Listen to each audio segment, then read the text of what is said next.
Rabbi इश्रह ली सदरी वयस्सिर ली अमरी वहलुल उक़दतम मिन लिसानी यफ़क़हू क़ौली रब्बी अऊज़ु बिका मिन हमाज़ातिश शयातीन व अऊज़ु बिका रब्बी अन यहज़ुरून। बिस्मिल्लाहिर रहमानिर रहीम। আমরা তিলাওয়াতের ধারাবাহিকতায় এখন আছি আমরা সূরাতুল মুদ্দাসসির, কোরআন মাজিদের ৭৪ নম্বর সূরা। এর আগে আমরা তেলাওয়াত করেছি সূরা মুজাম্মিল এবং সূরা মুদ্দাসসির। এই দুখানা সূরা একটি জোড়া এবং এই জোড়ার যে পারস্পরিক আন্তঃসম্পর্ক, আয়াতের সাথে আয়াতের সম্পর্ক, বিষয়ের সাথে বিষয়ের সম্পর্ক, এই বিষয়গুলো খুব সতর্ক দৃষ্টি না হলে পর্যবেক্ষণ করা কষ্টকর, বুঝে আসাও কষ্টকর। আর আমরা যেটা বলতে চাই সেটা হলো যে আমরা যদি একটু ধারাবাহিকতা দেখি, যেটা আমরা বারবার করে বলে আসছি, ৩৬ নম্বর সূরা ইয়াসিনে আমরা দেখেছি মক্কায় পাঠিয়েছেন রসুল সাল্লাল্লাহু আলাইহি সাল্লামকে এবং তারা নেবে না। তার যে করুণ অবস্থা দেখেছি যে এদের কণ্ঠবেড়ি পড়ানো এবং তার থুতনি পর্যন্ত এরা মাথা নত করতে পারে না। তোমাকে এমন একটা জায়গায় পাঠানো হয়েছে যাদের পূর্বপুরুষদেরকে ইতিপূর্বে সাবধান করা হয়নি, অতএব তোমার কথাও কিন্তু এরা শুনবে না। সেই জায়গায় পাঠানো হয়েছে। সেই দৃশ্যপট আমরা আবার এসে দেখি ৭১ সূরায়, সূরা নূহে। তো একটা ধারাবাহিকতা আমরা সূরা মাআরিজ পর্যন্ত সালাতের বাস্তবতাকে আমরা দেখেছি যে আমরা সালাত মানে নামাজ তর্জমা করি এবং তা এই বাংলায় পড়লেও এখানে আরবি এবং বাংলা পড়ে দেখলে দেখা যায় যে যেই তর্জমা করেছেন বটে নামাজ কায়েম করো, নামাজ পড়ো, কিন্তু তারাই সেগুলো মেলাতে পারেননি। তো এই জিনিসগুলো একদম স্পষ্ট হয়ে গেছে আমাদের কাছে যে আমরা যে নামাজ পড়ি সেটা যাই হোক না কেন, কিন্তু কোরআনের সালাত এই নামাজ নয়। এই বিষয়টা বলতে কোনো ধরনের দ্বিধা সংকোচ, কোরআন আমরা একবার তেলাওয়াত করেছি। যারা আমাদের সঙ্গে ছিলেন, দূরদর্শনের মাধ্যমে যারা সঙ্গে আছেন, এখনও কাছে দূরে যারাই আছেন, তারা একটা ব্যাপার, এটা কোনো রায় নয়, এটা একটা অভিজ্ঞতা থেকে আপনাদেরকে বলেছি যে আপনারাও যদি তেলাওয়াত করেন আপনারাও শেষ পর্যন্ত এই সত্যে এসে উপনীত হতে বাধ্য হবেন যে সালাত কোরআনের সালাত, এটার অর্থ ভিন্ন, এটার তাৎপর্য ভিন্ন, ধরন ভিন্ন, এটা ভিন্ন জিনিস। আমাদের নামাজ আমাদের শরীয়তের নামাজ, এবং এই নামাজ আপনি যাকে বলে যে অনুবীক্ষণ যন্ত্র দিয়ে খুঁজে পেলেও এই কোরআনের মধ্যে কোথাও পাবেন না। এর কোনো বিরোধিতা জানাবার জন্য নয়, কোনো মাসলা শোনাবার জন্য নয়, শুধু এই অবগতি যে কোরআনের সালাত সম্পূর্ণ ভিন্ন। এটা যেন কেউ আমরা এই বর্তমান নামাজ ধরে না নেই, ধরে নিলে কিন্তু আমরা আর কোরআন বুঝতে পারবো না। এই ব্লান্ডারটা এই জায়গাটায়।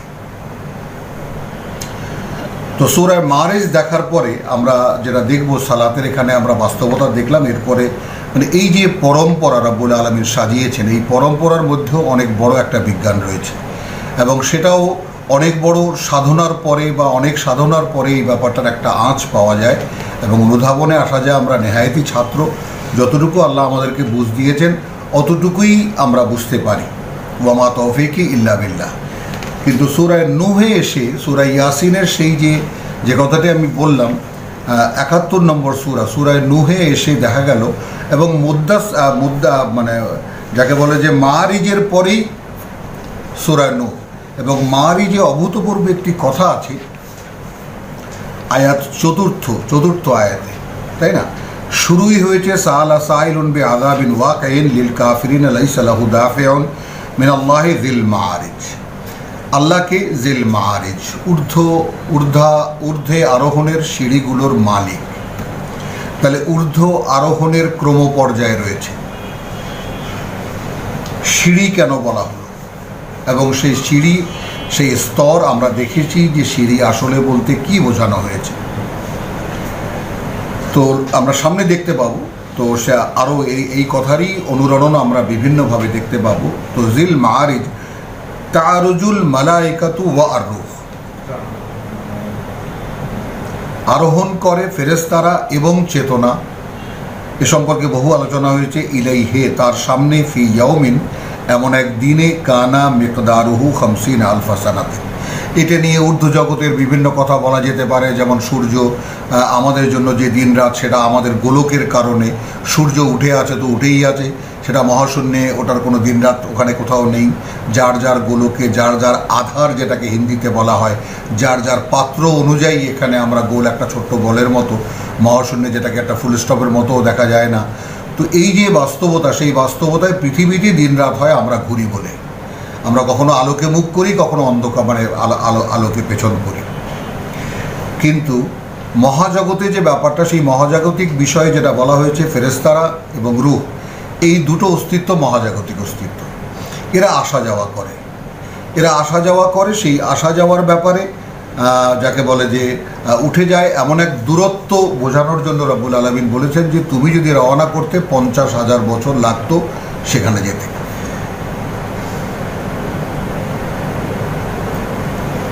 তাহলে এই যে বিষয়টা, তার মানে কি, উল্টো দিকে কথা এটাই থেকে যায় যে তারা তো অনায়াসে যাতায়াত করে।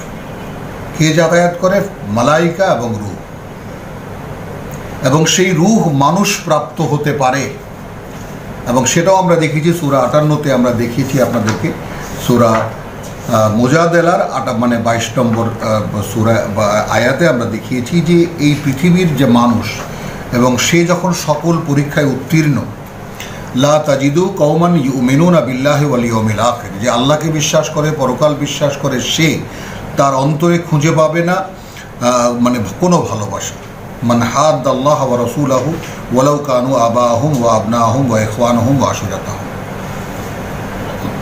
বাবা হোক, ভাই হোক, আত্মীয় স্বজন হোক এবং নিকটাত্মীয় হোক, যেই হোক না কেন, তাদের প্রতি কোনো মমত্ববোধ, কোনো ভালোবাসা, কোনো ধরনের কোনো এফেকশন সে ফিল করবে না।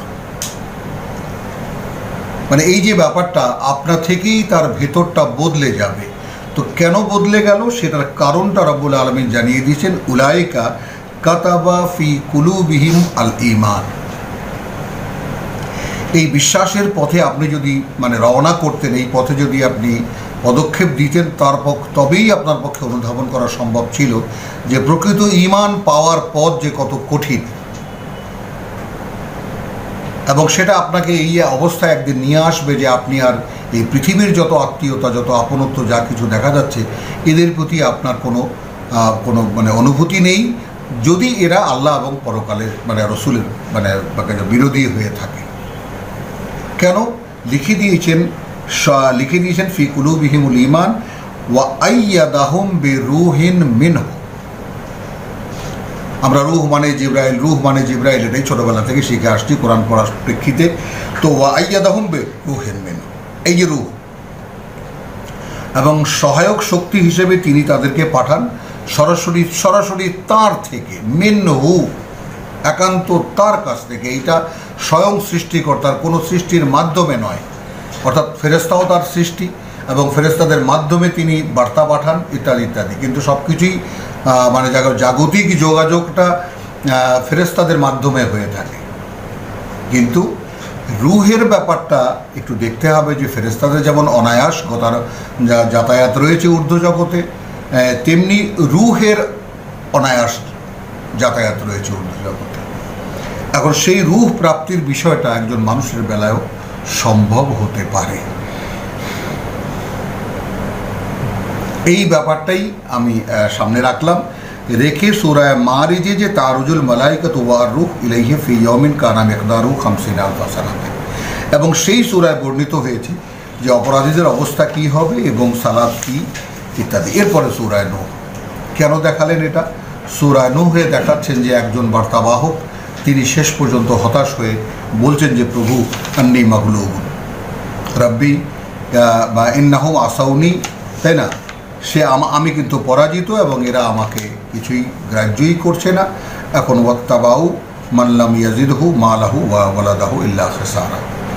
পৃথিবীর সম্পদশালীদের, যাদের খেসারত ছাড়া আর কিছুই বাড়ায়নি তাদের সম্পদ, তো তাদের অনুসরণ বেছে নিয়েছে, আমাকে এরা অগ্রাহ্য করছে, আমাকে প্রত্যাখ্যান করেছে।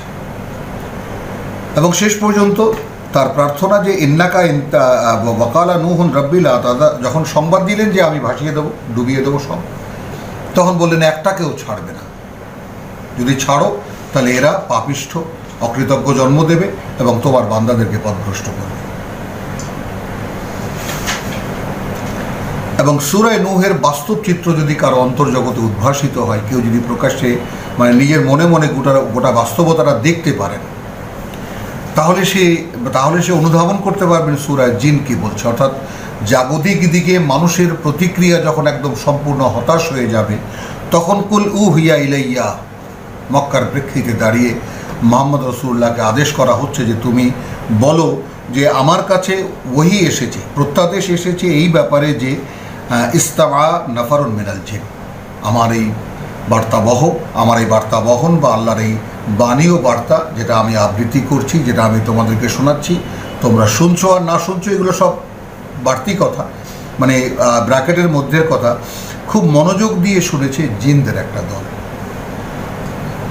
কাজে কোনো মানুষ যিনি মানে বার্তা বহনের দায়িত্ব গ্রহণ করতে আসবেন এবং বার্তা চর্চা করতে আসবেন, তিনি যেন কোনোভাবেই নিজেকে ব্যর্থ মনে না করেন। কারণ জগতের প্রতিটি সৃষ্টি অস্তিত্ব এই কোরআন মানুষের মুখে শোনার জন্য অধীর আগ্রহে অপেক্ষা করছে। সূরা আর-রহমান তার সাক্ষ্য। রহমান আল্লামাল কোরআন, সকল সৃষ্টিকে তিনি তার জীবনের, কোরআন মানে কি, মানে জীবন চলার যে নির্দেশনা, তাই প্রত্যেকটি সৃষ্টিকে তার নির্দেশনা দিয়েছেন এবং সে সেই অনুযায়ী চলছে। কিন্তু এই নির্দেশনার যে একটা বাণীও আছে, সেই বাণী আবৃত্তি এবং সেই বাণী উচ্চারণের ক্ষমতা দিয়েছেন মানুষকে। আপনার একটা জ্ঞান আপনার অবগতিতে আছে, কিন্তু সেই জ্ঞানটাই যখন আপনি আবার শুনবেন কারো মুখে, তখনকার অনুভূতি এক ভিন্ন জিনিস।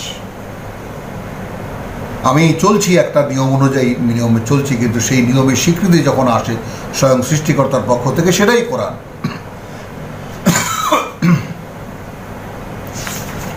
সেই সূরা জিন পড়লাম, এরপরেই আমাদেরকে বলছেন অনুশীলনীর ধরন কি হবে।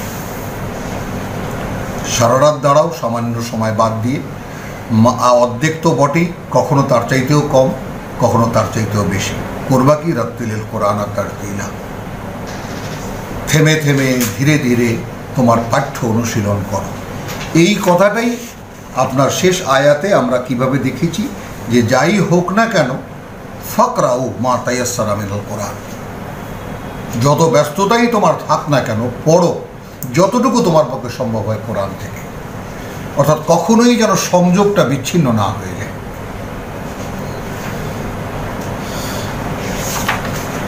এবার সরাসরি বার্তাবাহককে তিনি এখন প্রস্তুত, মানে তিনি অনুশীলন করেছেন এবং আল্লাহ ২০ নম্বর আয়াতে সাক্ষ্য দিয়েছেন যে ইন্না রাব্বাকা ইয়ালামু আন্নাকা তাকুম, তোমার সৃষ্টিকর্তা জেনে গেছেন, তোমার প্রতিপালক জেনে গেছেন তুমি দাঁড়াও।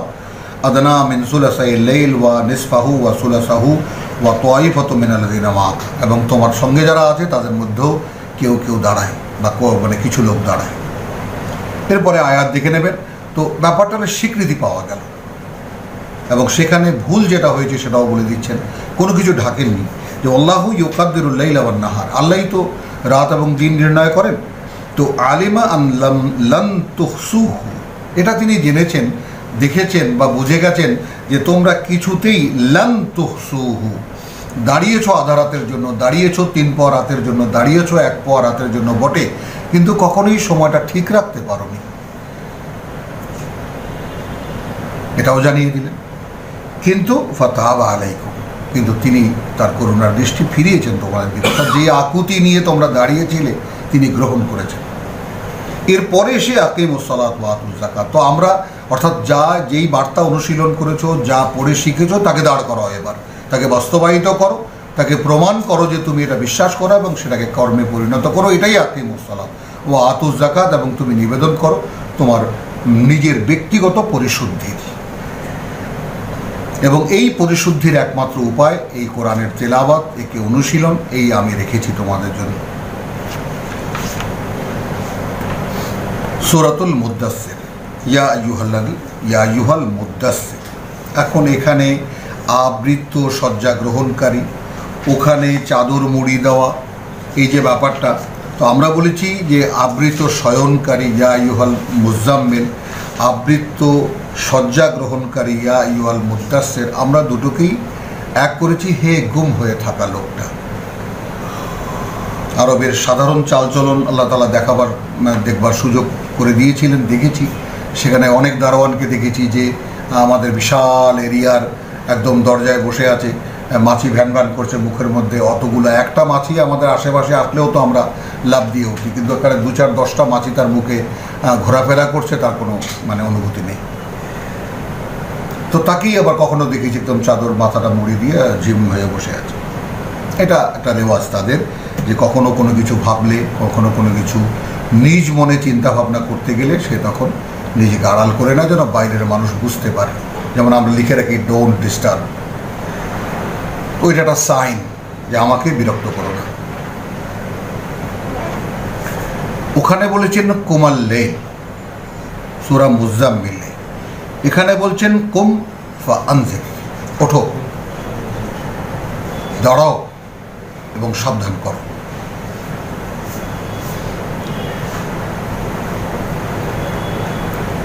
ওয়া রাব্বাকা ফাকাব্বির, আর তোমার প্রতিপালক যিনি, এই যে ব্যাপারগুলো শব্দগুলোর ব্যবহার যেটা, তার শ্রেষ্ঠত্ব বড়ত্বের ঘোষণা করো। লক্ষ্য করতে হবে, আমরা তো প্রচলিত ধর্মে বিশ্বাসী এবং সেখানে কোরআন নফল ইবাদত, কাজেই আমাদের কোরআন বুঝতে বেশ কষ্টই হবে আমাদের। তারপরেও যদি একেবারে শব্দের সঙ্গে লেগে থাকি আঠার মতো, তাহলে একটা অনুধাবন আসে। ওয়ারাব্বাকা ফাকাব্বির ফাআনজির, তাহলে এই দুখানা আয়াতের তুলনামূলক যদি আমরা মানে অঙ্ক কষি, তাহলে দেখা যায় যে তুমি দাঁড়াও এবং তুমি সাবধান করো, এবং তোমার প্রতিপালক যে সবচাইতে বড় আল্লাহু আকবার, সেই ব্যাপারটা তুমি প্রমাণ করো। তোমার যিনি রব, তিনি মান্যতার ক্ষেত্রে সবচাইতে বড়, এটা তুমি প্রমাণ করো। ফাকাব্বির,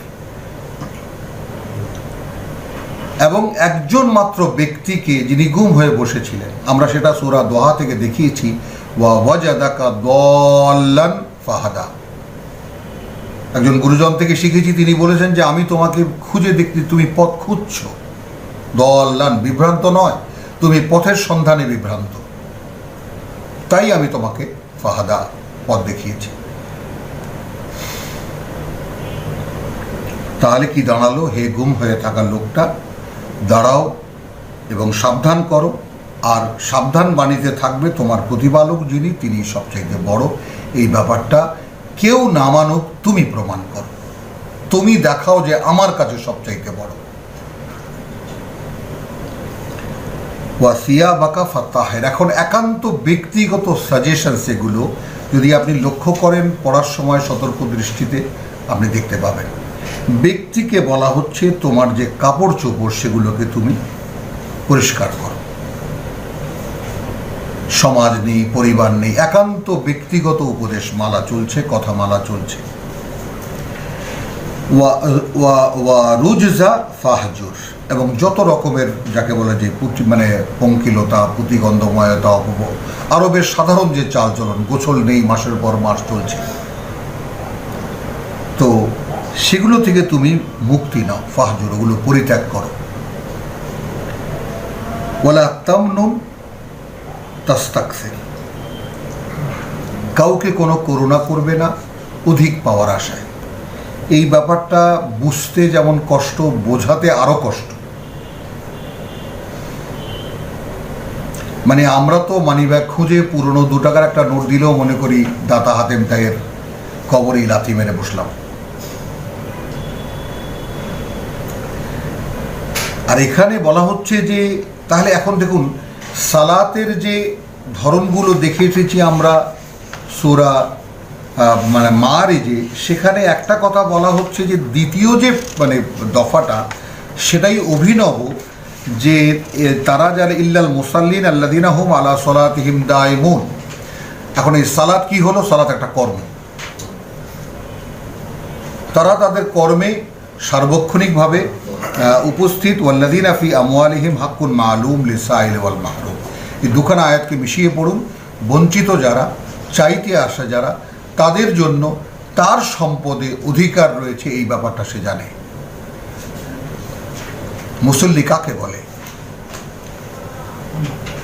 তাহলে মুসল্লির আবার গ্রুপ অফ ইন্ডাস্ট্রি হয় কেমন করে?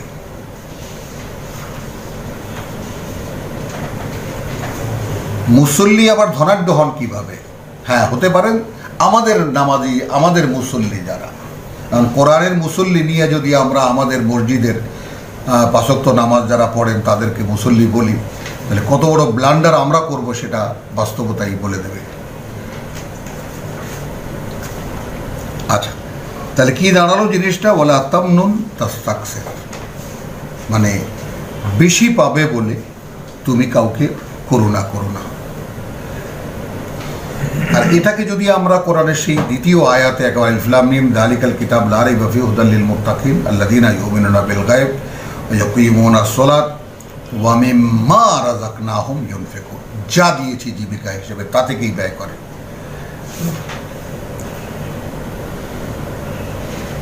তো সেখানে কি আসলো দেখুন, কিভাবে মানে রেসালাতের জন্য যাকে ডেকে দাঁড় করানো হলো, বলল তোমার সৃষ্টিকর্তাই যে বড় সেই ঘোষণা তুমি করো, তাকে বলা হচ্ছে যে তুমি তোমার কাপড় চোপড় পরিষ্কার করো এবং ময়লা আর যে সমস্ত পঙ্কিলতা আছে তা থেকে নিজেকে মুক্ত করো, সেগুলো বর্জন করো একেবারে।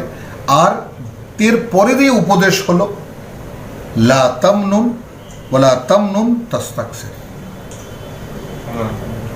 মানে বলা হচ্ছে যে অনুগ্রহ করো না অধিক পাওয়ার উদ্দেশ্যে। এর মানে কিভাবে খুঁজে পাবেন আপনি? ওয়ালি রাব্বিকা ফাসবির, তাহলে এখানে দাঁড়িয়ে গেল কাউকে যদি কোনো অনুগ্রহ করো তার কাছ থেকে নয়,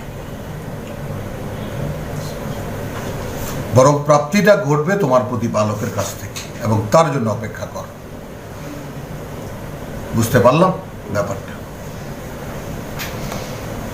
ফাইদা নুকিরা ফিন নাকুর, চলে এলো সরাসরি কিয়ামতের অতঃপর যখন ফু দেওয়া হবে প্রলয় বাঁশিতে।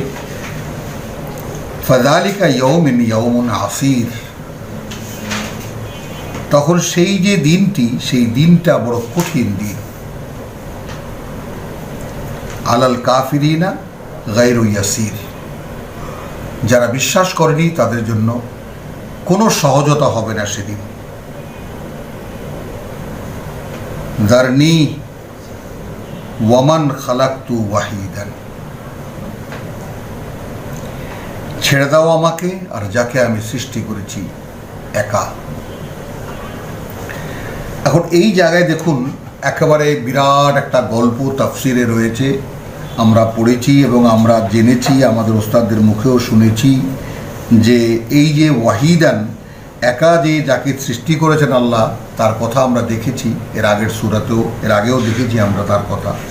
তো যাই হোক, সেই যে মক্কার যে সমাজ গোত্রপতি একজন,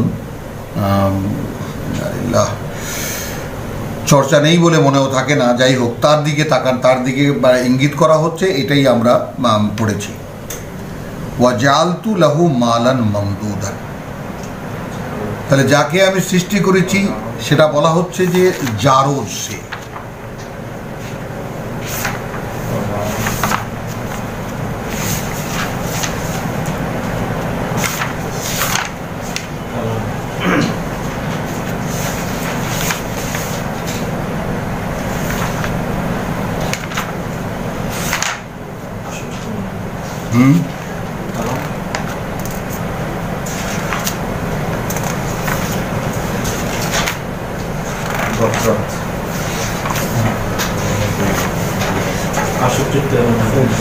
হ্যাঁ হ্যাঁ, মাশাআল্লাহ মাশাআল্লাহ।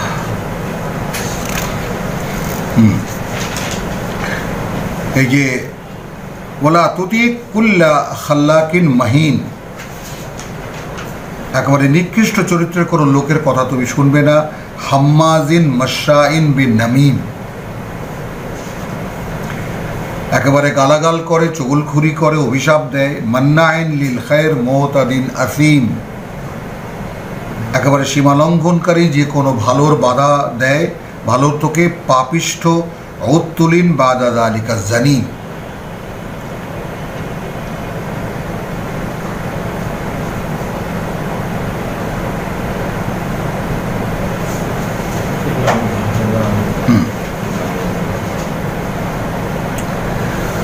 যাই হোক, তো এই যে ব্যাপারগুলো সেই তাকেই বলা হয়েছে ওয়াহিদান। এখানে মিলিয়ে দেখা হলো যে বাদা দালিকা জানিন ইনকানা দা মালিন ওয়া বানিন।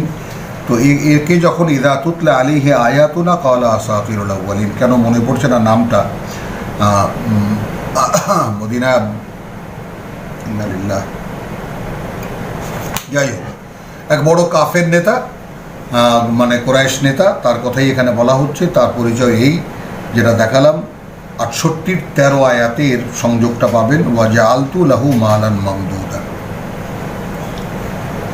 এবং আমি তাকে মানে সম্পদ দিয়েছি, বিপুল পরিমাণ সম্পদ দিয়েছি, ওয়া বানিনা শুহুদান, এবং উপস্থিত সন্তান দিয়েছি তার চারিপাশে, পুত্র সন্তান, ওয়া মাহাত্তু লাহু তামহিদান, এবং নেতৃত্ব কর্তৃত্বের পথও তার জন্য সুগম করে দিয়েছি। ঠিক এই জিনিসটা যেমন সূরা নূহ বলছে, কীরকম? সূরা নূহ বলছে যে মানুষ কার পথ নিল, ক্বালা নূহুন রাব্বি ইন্নাহুম আসাউনি, আয়াতে 21। এরা কিন্তু আমাকে সম্পূর্ণ অগ্রাহ্য করলো, আমাকে প্রত্যাখ্যানই করলো। ওয়াত্তাবাউ, তারা অনুসরণ গ্রহণ করলো, মান লাম ইয়াজিদহু, তার বাড়াওনি তার মালাহু, মা বাড়ায়নি তার মালাহু ওয়া ওয়ালাদাহু ইল্লা খিসারা, সন্তান এবং সম্পদ, অর্থাৎ পুত্র সন্তান এবং সম্পদ যার খেসারত ছাড়া, অর্থাৎ ক্ষতি ছাড়া কিছুই বাড়ায়নি, তার আনুগত্য গ্রহণ করলে এই লোকেরা আমার কথা কেউ শুনল না। আমাদের এই সমাজে কি সম্পদশালী যারা, তারাই সমাজের নেতা, তারাই নেতৃত্ব কর্তৃত্বের মধ্যে রয়েছে। আর হ্যাঁ, ওয়ালিদ ইবনে মুগীরা, ইন্না লিল্লাহি ওয়া ইন্না ইলাইহি রাজিউন, আসলো মনে। ওয়া মাহাতু লাহু তামহিদান সুম্মা ইয়াতমাউ আন আজিদ, এত দিয়েছি তারপরেও মানে সে বাসনা পোষণ করে যে তাকে আমি আরো দিই।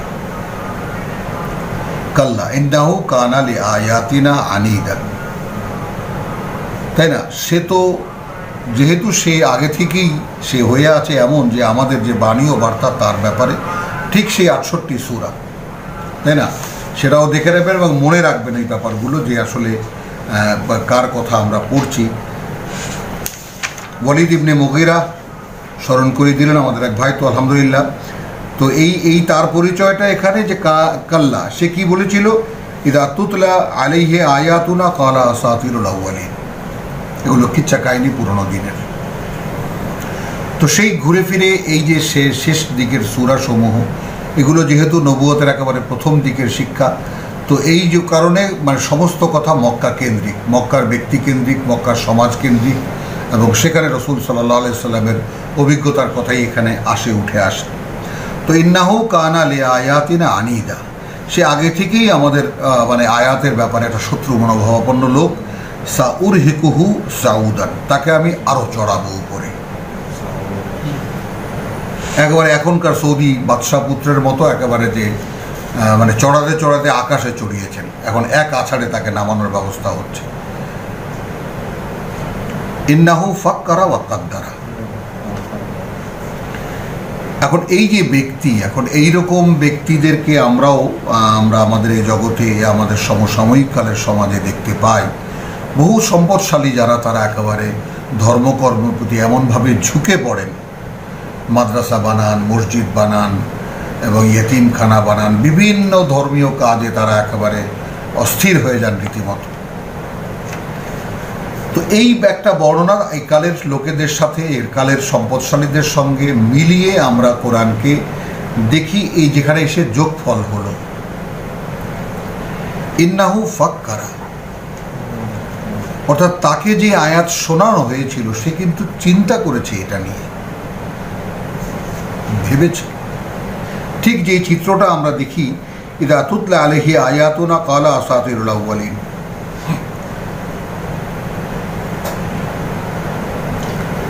সে তাৎক্ষণিকভাবে ওই উত্তরটা দিয়ে গেল বা দিল, তাই না? এখানে এরপরই আছে আয়াত 17, ইন্না বালাউনাহু কামা বালাউনা আসহাবাল জান্নাহ, পরীক্ষা আমরা করেছি। তো সেই যে ব্যাপারটা, ইন্নাহু ফাক্কারা ওয়া কাদ্দারা, অর্থাৎ আমাদের আয়াত শুনেছে, তারপর সে তার চিন্তা করেছে, তারপর সিদ্ধান্ত নিয়েছে কি বলবে সেই ব্যাপারে। যেহেতু সমাজ নেতা, তাকে তো একটা কিছু বলতে হবে। সুম্মা কুতিলা কাইফা কাদ্দারা,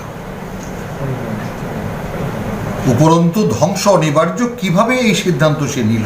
সুম্মা নাজারা, এরপর সে তাকালো, সুম্মা আবাসা, এবং মুখ ফিরিয়ে নিল, ওয়া বাসারা, এবং আবার মুখ বাঁকা করলো, সুম্মা আদবারা ওয়াস্তাকবারা, এবং সে দাঁড়িয়ে গেল এবং তার অহংকার প্রকাশ করলো। ফাকালা ইন হাদা ইল্লা সিহরুন ইউসার। এগুলো চিরায়ত প্রচলিত, মানে প্রতারণা ছাড়া আর কিছুই না। আমরা জাদু বললাম না এই কারণে যে জাদু বিষয়টাই, টোটাল বিষয়টাই প্রতারণা, যা নয় তাই দেখানো। এখন এখানে জাদু কেন বলল, এবং এই রকমভাবে ছোট্ট ছোট্ট আয়াত দিয়ে রব্বুল আলামিন এরকম নাটকীয়ভাবে বিষয়টা উপস্থিত করলেন কেন? যে সমাজের মধ্যে একটা, মানে যাকে বলা যায় একটা হুলস্থুল পড়ে গেল, মোহাম্মদ ঠিক বলছে না, তোমরা ঠিক বলছো, ব্যাপারটা একটা রায় চাই, রায়ের দায়িত্ব বললো তার উপরে। আমরা ইতিহাস থেকে যেটা শুনেছি, যেটা জেনেছি, তার উপরে দায়িত্ব বললো, এবং সে আসো, মোহাম্মদকে নিয়ে আসো, মোকাবেলা হলো, কথাবার্তা হলো, আর্গুমেন্ট হলো, এবং তারপর সে শুনলো। সে আগেও সে শুনেছে, এবং যে কথাটা আল্লাহ বলছেন যে ইন্নাহু ফাক্কারা দ্বারা, সে ভেবেছে এটা নিয়ে, এবং তারপর সে সিদ্ধান্ত নিয়েছে। এবং এই মাঝখানেই রব্বুল আলামিন বলে দিলেন যে সুম্মা কুতিলা কাইফা কাদ্দারা সুম্মা নাদারা, তারপর সে তাকালো, সুম্মা আবাসা, মুখ ফেরালো, ওয়া বাসারা, মুখ বাঁকা করলো, সুম্মা আদবারা, তারপর আদবারা বোঝাই গেল যে তাহলে মুখোমুখি ছিলেন মোহাম্মদ রাসূলুল্লাহ এবং তদীয় সঙ্গীরা, সেদিকে মুখ পেছন ফিরল, ওয়াস্তাকবারা, সে তার অহংকার দেখালো। ফাকালা ইন হাদা ইল্লা সিহরুন ইউসার। কথাগুলো টানে বটে, সেহের কেন বলা হয় কোরআনের আয়াতকে, রসুলের বার্তাকে, কোরআনের বাণীকে সেহের বলা হয় ওই জন্য যে কথা যখন আপনার বুঝে আসবে আপনি অস্বীকার করতে পারবেন না, বলতে পারবেন না এই কথা মিথ্যা। স্বয়ং সৃষ্টিকর্তা প্রতিপালকের কথা, কোনো মানুষের সাধ্যে নেই যে সে এটা বলে যে এই কথাগুলো একটা উদ্ভট কথা, মিথ্যা কথা। কিন্তু কি বলে? সেহের। কেন বলে সেহের? যে কথা টানে বটে, কথা তোমাকে মনে হবে একেবারে সত্য, কিন্তু আসলে মানা যায় না, এমন অসাধারণ সেহর মুবিন কেন বলছেন আল্লাহ তাআলা? এই জন্য বলছেন যে কথাকে তুমি অস্বীকার করতে পারবে না, আবার তুমি তোমার অবস্থানে থেকে এটা মানতেও পারবে না। তুমি দেখলে বটে যে হাতে একখানা রুমাল নিল, নাড়াচাড়া করলো জাদুঘর, এবং উড়িয়ে দিল কবুতর। তুমি নিজে সজ্ঞানে জানো সচেতনভাবে যেটা মিথ্যা। এখন তুমি কেমন করে প্রমাণ করবো যে ওটা একটা রুমাল, ওটার মধ্যে কবুতর কোত্থেকে এলো, কিভাবে এলো? তোমার ভাবনায় তো আসবে না।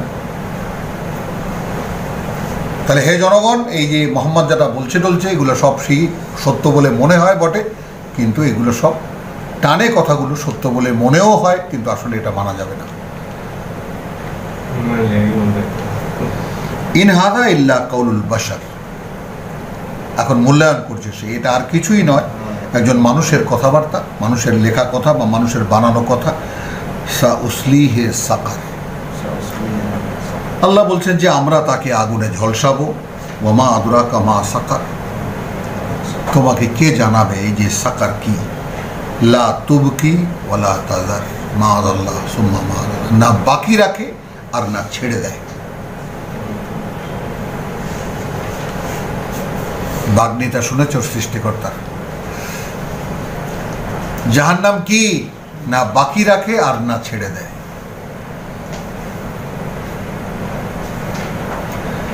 লাওয়াহাতুন লিল বাশার, মানে মানুষের জন্য একেবারে চামড়া ঝলসে দেয়, মানে চেটে চেটে খায় মানুষ। আগুনের লেলিহান শিখাগুলো জিহ্বার মতো চাটে মানুষের দেহ। আলাইহা তিসআতা আশার, এবং তার উপরে রয়েছে 19 জন।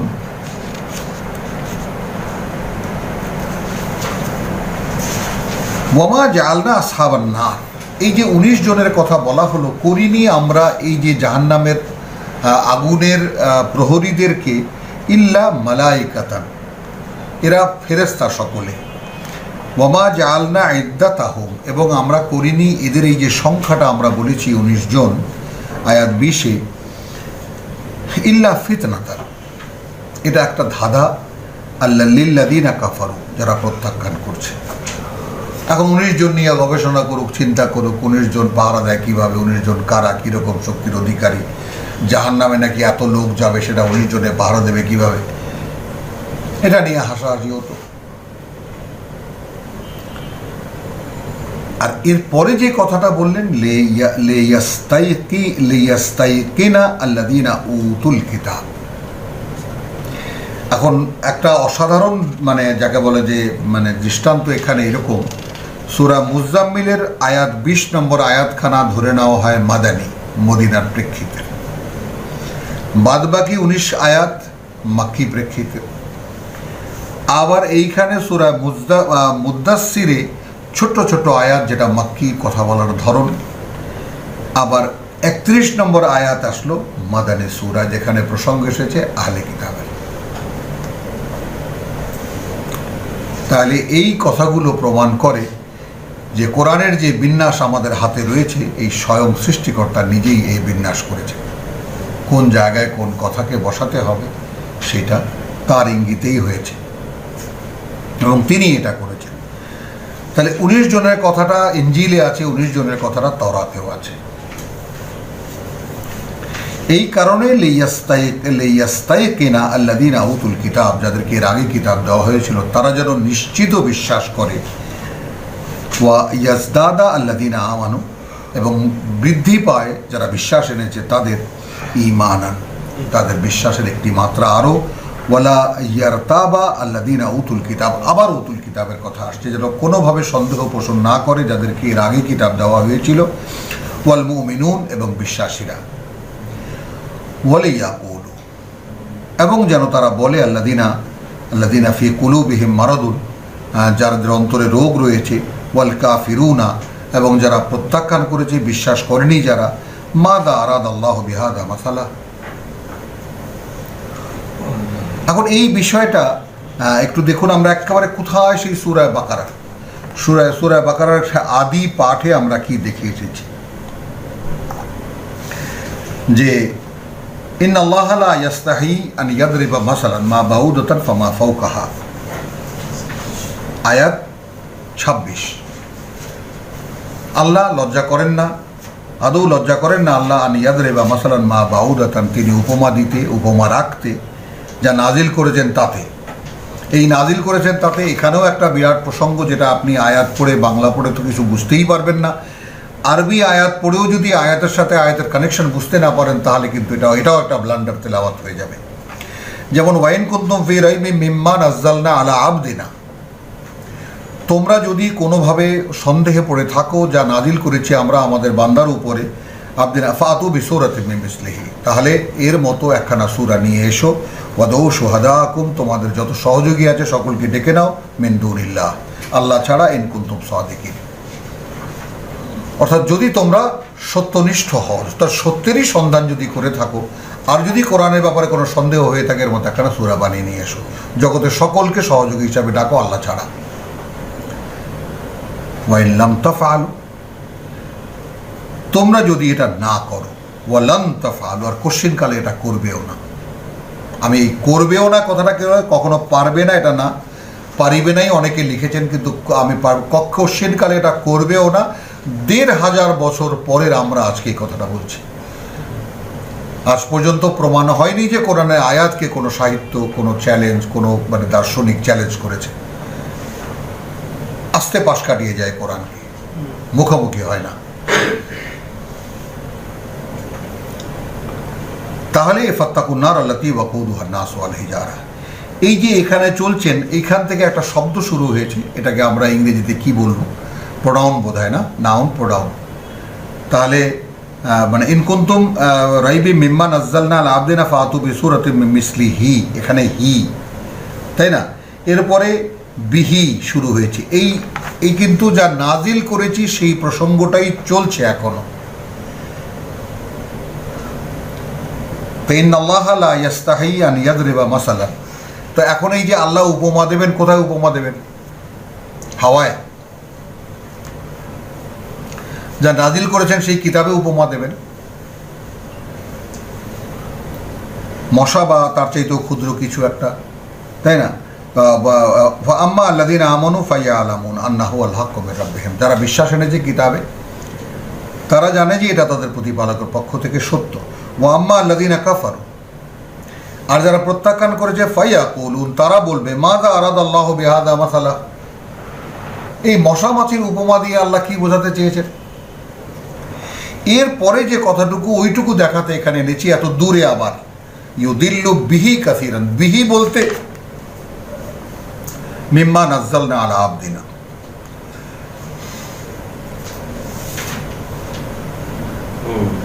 আমার বান্দার উপরে আমি যা নাজিল করেছি সেটাই বিহি, এইটা এটা।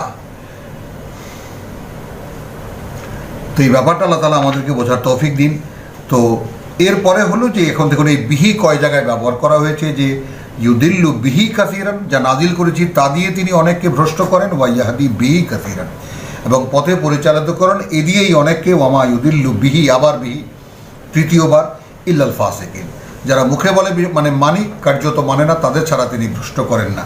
আল্লাযীনা ইয়ানকুদুনা আহাদাল্লাহ, যারা ছিন্ন করে আল্লাহর অঙ্গীকার। সেই সূরা আরাফের আল্লাহর অঙ্গীকার, আল্লাহর সাথে আলাস্তু বিরাব্বিকুম আহাদে আলাস মিন বাদি মিসাকিহি, পৃথিবীতে এসে আবার তাকে নবায়ন করার সুযোগ পাওয়ার পরেও।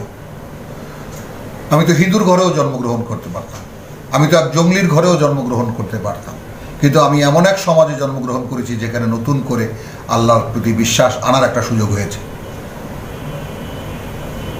তো সেই মিসাকিহি, পুনরায় আবার সেই প্রতিশ্রুতিকে নবায়ন করার মানে সুযোগ পাওয়ার পরেও যারা ছিন্ন করে আল্লাহর অঙ্গীকার। এরপরে ওয়ায়াকতাউনা মা আমারাল্লাহু বিহি আন ইউসালা, আবার সেই বিহি, এবং সম্পর্ক ছিন্ন করে যা আদেশ করেছেন আল্লাহ, বিহি আন ইউসালা, যে এর সাথে যেন মিলিয়ে করা হয়, যাই তারা করবে। মানে খেয়াল করুন, ওয়ায়াকতাউনা, এবং তারা সম্পর্ক ছিন্ন করে, মা আমারা আল্লাহ, যা আদেশ করেছেন আল্লাহ, বিহি আন ইউসালা, এর সাথে যেন মিলিয়ে করা হয়। মানে যে কাজই আমি করি না কেন আয়াত অনুযায়ী কাজটা হলো কিনা, এটা মিলিয়ে মিলিয়ে দেখা। ওয়ায়ুফসিদুনা ফিল আরদ, এরা না করে মানে জগতে কি করে, ফ্যাসাদ তৈরি করে, বিপর্যয় সৃষ্টি করে বিশ্বাসের ক্ষেত্রে। উলাইকা হুমুল খাসিরুন, এরা হারায় সব। ঠিক সেই রকম একটা কথাই সূরা মুদ্দাসসিরে দেখুন, মানে মাদানী প্রেক্ষিতের বিশাল একখানা আয়াতে, মানে দ্বিতীয় কিস্তিতে যা আহলি কিতাবের কথা, উতুল কিতাব বলা হয়েছে, ওয়ালি ইয়াকুলু আল্লাযীনা ফী কুলুবিহিম মারাদুন, যাদের অন্তরে ব্যাধি আছে তারা যেন বলে, ওয়াল কাফিরুন, এবং যারা অস্বীকার করেছে প্রত্যাখ্যান, মাযা আরাদাল্লাহু বিহাযা মাসালা, কি যা মানে ইচ্ছা করেছেন আল্লাহ এই উপমাটা দিয়ে। কাযালিকা ইউদিল্লুল্লাহু মান ইয়াশাউ, এবার আসলো সেই ইয়াহদি বিহি মান ইয়াশা। খেয়াল করুন ব্যাপারটা, সেটা এখানে ভেঙে দিচ্ছেন ব্যাপারটা, তাই না? ইউদিল্লু বিহি কাসিরান ওয়া ইয়াহদি বিহি কাসিরান, তারই বিস্তারিত রূপ দেখুন। কাযালিকা, এইভাবে একেবারে কথাটা খুলে বলা, তাই না? তাহলে খুলে বলে যে এইভাবে, যে মাযা আরাদাল্লাহু বিহাযা মাসালা কাযালিকা ইউদিল্লুল্লাহু মান ইয়াশা ওয়া ইয়াহদি মান ইয়াশা, ওই কথাটাই এখানে তুলে নিয়ে আসুন।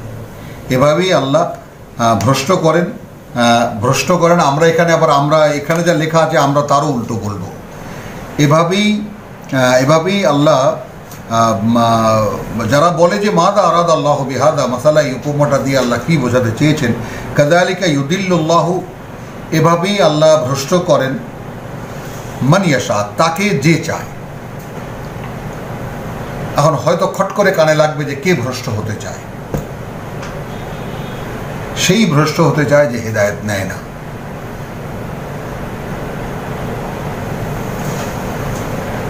একেবারে পরিষ্কার ব্যাপারটা, আমরা লক্ষ্য করি না বলেই দেখতে পাই না। আল্লাহর পরিচালনা পদ্ধতি চোখের সামনে আছে, যে এটা নেয় না সে আসলে ভ্রষ্ট থাকতে চায়, ভ্রষ্ট হতে চায়।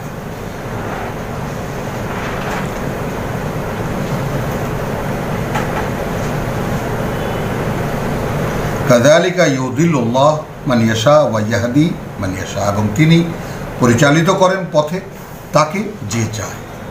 এই ব্যাপারটা একেবারে মানে পরিষ্কার। ওয়ামা ইয়ালামু জুনুদা রাব্বিকা ইল্লা হুয়া, সুবহানাল্লাহ বিহামদিহি সুবহানাল্লাহিল আযীম, জানে না কেউ তোমার প্রতিপালকের যে বাহিনী তাদের সম্পর্কে তিনি ছাড়া আর কেউ। ওয়ামা হিয়া, আর নয় এ ইল্লা যিকরুন লিল বাশার, প্রতিটি ব্যক্তি মানুষের জন্য পাঠ্য। এখন এখানে তো হিয়া আসলো, ওখানে ছিল বিহি, এখানে আসলো বিহি, এখানে আসলো হিয়া। ওয়ামা হিয়া ইল্লা যিকরা লিল বাশার।